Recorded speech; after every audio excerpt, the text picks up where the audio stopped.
আঙুলে আঙুল ছুঁয়ে শেখালে তুমি জীবনের পথ চলা, নিজে না খেয়ে তুমি খালে, শেখালে কথা বলা।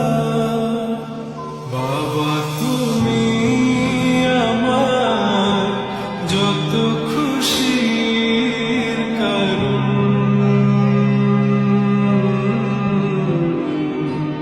বলো তোমার মতো করবে কে।